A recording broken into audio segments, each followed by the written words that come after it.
Cum să nu-i fac orice poftă dacă am și eu ușă? La mulți ani îi spune tati, puiul meu, șeful meu.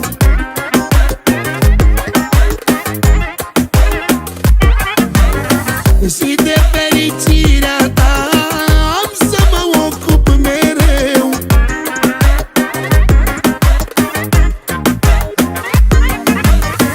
La mulți ani copilul meu,